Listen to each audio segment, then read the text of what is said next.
네, 안녕하세요. 널스마입니다. 요즘 코로나19로 간호사에 대한 관심이 점점 높아졌는데요. 전문 간호사에 대해서 오늘 알아보려고 하는데, 전문 간호사에 대해 궁금하신 분들은 한국전문간호사협회 또는 널스노트 유튜브를 참고해 주시면 될 것 같고요. 오늘은 간호사 권익과 전문 간호사에 대해 조금 더 심도 있는 이야기를 나눠보고자 합니다. 정말 어렵게 모셨습니다. 한국전문간호협회 임초선 회장님을 모시고 이야기를 나눠보도록 하겠습니다. 안녕하세요, 회장님. 안녕하세요.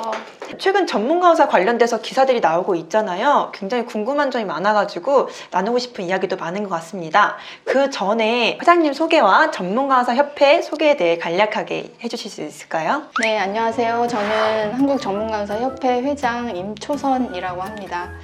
저는 이제 임상 경력은 이제 24년 차이고요.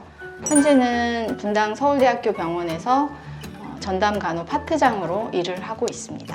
한국전문간호사협회가 이제 공식 명칭이고요. 2015년 8월에 창립을 해서 올해 5주년을 맞았습니다.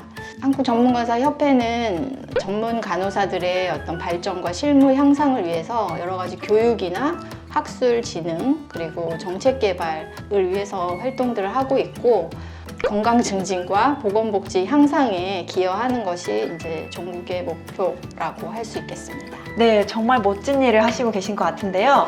제가 최근에 기사를 하나 봤어요. PA 문제를 전문간호사제로 활성화를 통해 이를 극복해야 된다라고 되어 있는데요. 제가 일전에도 PA에 관련돼서 한번 유튜브로 다룬 적이 있습니다.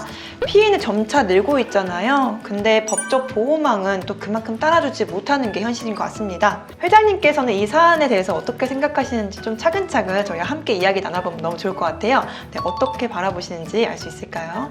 일단 PA 문제와 이제 전문 간호사의 문제를 항상 연관돼 있는 문제이기 때문에 이제 저희도 항상 관심 갖고 이제 지켜보고 있는 입장인데요. 그 얘기를 이제 하기 전에 저에 대해서 좀 더 구체적인 말씀을 드리면 좀 이해를 더 하실 수 있을 것 같아서 제가 말씀을 드리면, 저는 이제 처음에는 한 15년 전에 이제 흉부외과 PA로 일을 시작을 했습니다. 국내에는 전문간호사 제도가 있지만 실제로 병원에서 전문간호사를 인정하고 그 명칭을 허락해서 이렇게 운영하는 병원이 그렇게 많지 않습니다. 대다수의 병원이 이제 PA나 전담간호사를 더 많이 운영하고 있기 때문에 저 또한 그렇게 시작을 했고요. 이제 그 일을 하면서 제가 부족함을 좀 느꼈고 책임감이 좀 많이 요구되는 그런 업무들이다 보니 어떤 체계적인 교육 과정이 받아야겠다라는 생각이 이제 들어서 자연스럽게 이제 국내에 있는 중환자 전문 간호사 과정으로 이제 들어가서 제가 이제 그걸 이수하게 된 건데요. 그 자격을 이제 취득한다 하더라도 현장에서의 소속 병원에서는 인정하지 않기 때문에 계속 저는 PA나 이제 전담 간호사 로 불리우면서 일을 했습니다. 흔하게 일어나는 일 중에 하나인데요. 이제 이 사례만 보더라도 PA와 전문 간호사는 이제 서로 연관돼 있는 그런 문제다라고 말씀을 드릴 수 있겠습니다. 일부 몇몇 분들은 PA랑 전문 간호사에 대해서 약간 혼동을 하실 것 같아요. PA, 전문 간호사에 어떤 차이점이 있는지 말씀해 주실 수 있을까요? 일단은 PA는 그 의료법 근거가 없는 직종이죠. 그냥 주로는 의사들이 만들어서 붙여진 이름이라고 할 수 있고요. PA나 전담 간호사 그냥 같은 의미로 요즘에는 많이 인식이 되고 있긴 합니다. 의료법에는 간호사나 전문 간호사 이외에는 다른 간호사로서의 어떤 직종이 없기 때문에 PA는 95% 이상이 간호사로 활동을 하고 있지만 의료법에 근거가 없는 직종이라고 항상 이제 언론에서도 얘기를 하고 있고요. 그런데 이제 이들이 하는 역할은 의사와 간호사의 어떤 경계에 있는 업무들, 의사에 위임된 업무들을 하는 게 사실이고, 그래서 이제 사회적인 문제로 의료법에 없는데 이제 불법에 항상 노출돼 있다라는 그런 문제들 때문에 항상 이슈가 되고 있는 상황이고요. 국내 전문 간호사가 제도가 시작된 지는 20년이 넘었어요. 2000년도에 이제 의료법의 명칭이 이제 제정이 되면서 시작을 했고, 국가 자격으로 지금 석사 수준의 그 교육과정을 이수한 다음에 국가고시를 보고 자격증을 취득하는 제도입니다. 그리고 분야는 13개 분야로 나뉘어 있고요. 그런데 이제 제도가 시작된 지는 20년이 넘었지만 이제 현장에서 활용되는 그런 활성화되는 그런 현황은 상당히 이제 적게 되는 거죠. 전문 간호사는 현장에서 인정을 안 하고 법적인 어떤 그 보상 체계나 업무 범위에 대해서 명확히 나오질 않았기 때문에 현장에서도 활용으로 이렇게 이어지지를 못하는 한계가 있었고요.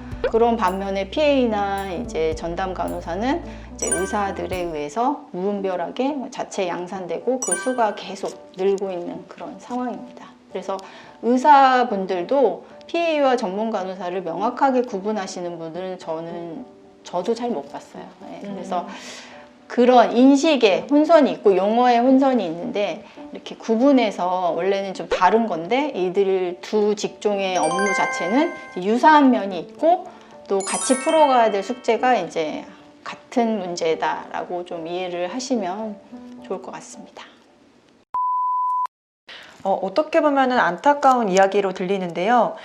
PA라는 이름이 해외에서 가지고 왔다고 하는데 이 해외에서는 이 전문 간호사 제도는 또 어떻게 활용하고 있는지 좀 궁금합니다. 이제 주로 미국의 사례를 우리는 많이 예를 많이 드는데요. 사실 미국은 우리보다 30년 이상 그 역사가 앞서가 있어요. 뭐 법적인 거나 아니면 할 수 있는 역할이나 이런 거는 굉장히 저희하고 비교가 안 될 정도로 많이 발전돼 있긴 합니다. 그래서 미국은 어쨌든 그 여러 가지 전문 간호사 그 유형이 있는데 APRN이라고 해가지고 통칭을 해서 이제 전문 간호사 그 안에는 마취 전문 간호사도 있고요, NP가 있고 CNS가 있고 뭐 조산사가 있는데 이들을 전체로 그냥 APRN이라는 호칭으로 이렇게 통일을 해서 운영을 하고 있고 당연히 법에 업무 범위가 기술돼 있고 석사 이상의 그런 교육 과정을 이수하고 이제 국가 자격을 이수하는 거고요. 독립적인 행위뿐만 아니라 이제 의료 행위에 있어서도 이제 처방권까지도 인정이 되는 그런 상황입니다. 그렇게 전문 간호사도 있지만 PA도 또 별도로 제도화가 되어 있어요. PA도 석사 수준의 교육을 당연히 이수하고 국가 자격이고요. PA는 이제 간호사 말고 그 다른 보건 의료 직종도 응시할 수 있는 그런 분야로 두 개 이제 전문 간호사가 있고 PA가 있다 이렇게 보시면 될 것 같고요. 캐나다의 경우에도 NP와 CNS라고 이제 임상 전문 간호사 두 가지의 전문 간호사 제도를 운영하면서 법적인 보호 아래서 이제 역할을 하고 있고요. 그리고 또 한 가지 말씀드리면 대만의 경우 이제 가까운 대만의 경우에는 우리나라랑 이제 제도가 시작한 지는 조금 비슷합니다. 2000년대 초반부터 거기도 시작을 했는데 거기 이제 법에 의사의 감독하에 의료행위를 할 수 있다는 그 조항이 따로 있어서 그 근거에 따라서 이제 의료행위를 하고 있는 것으로 알고 있습니다. 그래도 해외에서는 법으로도 제정이 되어 있는 부분이 굉장히 좀 부럽게도 느껴지는데요. 지금 전문 간호사 제도도 법 개정을 앞두고 있다고 또 들었거든요. 네. 그것에 대해 좀 설명을 해주실 수 있을까요? 네, 전문 간호사의 제도에 이런 문제점들이 계속 제기가 되면서 이제 의료법을 개정하려고 하는 노력들이 계속 이제 수차례 됐었고 이제 2018년에 이제 드디어 의료법이 개정이 되었습니다. 그래서 전문 간호사의 업무 범위를 시행 규칙에 제정하고 올해 2020년 3월부터 이렇게 시행을 되는 걸로 되어 있었거든요. 업무 범위를 정하기 위한 여러 가지 절차를 진행 중에 있었는데 코로나가 터지면서 사실 그 일련의 절차들이 답보 상태로 그냥 중단되어 있는 그런 상황입니다. 어떻게 보면 법 개정이 빨리 됐으면 좋겠다는 생각이 드는데요. 좀 중단되었다고 하니까 안타까운 마음도 듭니다. 앞에 기사에서도 이 PA 문제, 지금 법으로 보호받지 못하고 있는 이 PA 문제를 전문 간호사 제도에서 해결할 수 있다라고 하였는데요. 이 측면에 대해서는 또 어떻게 생각하시는지 궁금합니다.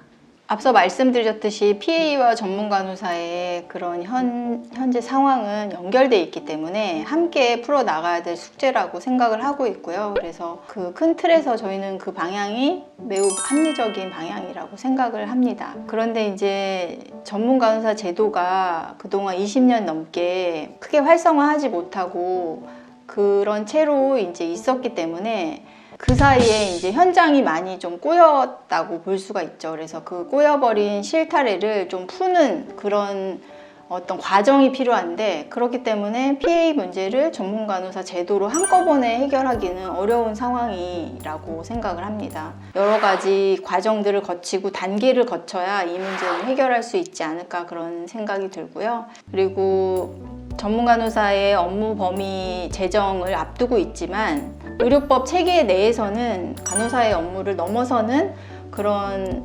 행위를 할 수 없다고 해석하는 그런 의견들이 또 많이 있습니다. 현재 의료법 체계가 그렇게 되어 있고요. 그래서 그것들을 해결할 수 있는 또 노력도 필요하다고 생각합니다. 현재 PA가 하고 있는 업무들을 전문간호사의 그 13개 분야에 녹여낼 수 있을지, 현재 이제 위임 업무들이 그 전문간호사 업무 범위 제정으로 다 해결이 될지, 이런 것들에 대한 세세한 논의가 필요합니다. 그래서 여러 가지 협의도 필요하고 논의도 필요한데 그 과정 중에 중단된 상태라고 이해하시면 되고요. 그렇기 때문에 이제 한꺼번에 해결은 어렵고 단계적으로 이거를 풀어나가야 된다라고 생각을 하고 있습니다. 전문간호사 업무 범위가 얼마나 의료 현장을 반영한 결과로 그게 업무 범위에 반영이 되는지가 관건이 될 것 같습니다. 피해를 해결할 수 있는 어떤 관건이 되지 않을까 그렇게 보고 있습니다. 그래서 전문간호사 업무 범위가 이제 제정이 되면 그 법을 기준으로 전문가사 업무로 PA 업무를 해결할 수 있으면 하고, 나머지 과도하게 이제 위법에 가까운 그런 침습 행위나 이런 것들은 의사가 수행하는 원칙을 가져야 한다고 생각합니다. 그래서 이제 기존 PA들의 어떤 법적인 보호 장치도 가동이 되면서 전문간호사도 합법적으로 일을 할 수 있는 그런 방향으로 나아가야 된다고 생각을 합니다. 네, 오늘은 전문가협회 회장님을 모시고 이야기를 나눠보았는데요. 네, 조만간 국민청원이 또 있을 예정입니다. 이 전문간호사협회 또 간호사의 권익을 위한 청원에 많은 참여를 해주셨으면 좋겠습니다. 네, 회장님 마지막으로 하고 싶은 말씀 있으시면 한마디만 해주실 수 있을까요? 의료는 점점 복잡해지고 세분화되고 전문화되어 가고 있는 현실인데요. 우리나라 그 의료법이 너무 경직돼 있어서 그 빠르게 변하는 의료 현장을 반영하지 못하고 있다고 생각을 합니다. 간호의 전문성도 나날이 발전하고 있는데 그게 이제 의료법으로 충족이 되지 않는 이 현실을 좀 개선해야 된다고 생각하고 있고요. 그렇기 때문에 전문간호사 업무 범위 제정 절차가 다시 재개돼서 하루속히 마무리가 되어야 한다고 생각을 하고 있고요. 복지부에서 이제 최근에 국감에서 어쨌든 피해 문제 해결하고 또 전문간호사 시행 규칙도 개정 중에 있다, 이런 언급들을 하고 논의할 수 있는 TF를 적극 검토하겠다, 이런 또 발언들을 한 걸로 알고 있는데요. 그래서 다시 그 논의 협의체가 가동되기를 바라고 있고 한국 전문간호사 협회가 포함되기를 희망합니다. 네, 정말 논의에 있어서 전문가협회가 빠질 수는 없을 것 같습니다. 네, 오늘 이렇게 회장님과 이야기를 나눠보았는데요. 네, 전문간호사 법 개정 반드시 이루어져야 된다고 생각이 들고요. 지금 이 코로나19 간호사분들도 현장에서 열심히 뛰고 있습니다. 이 간호사를 위한 권익 또한 향상될 수 있는 날이 왔으면 좋겠습니다. 오늘 영상은 이렇게 마치도록 하겠습니다. 그럼 안녕!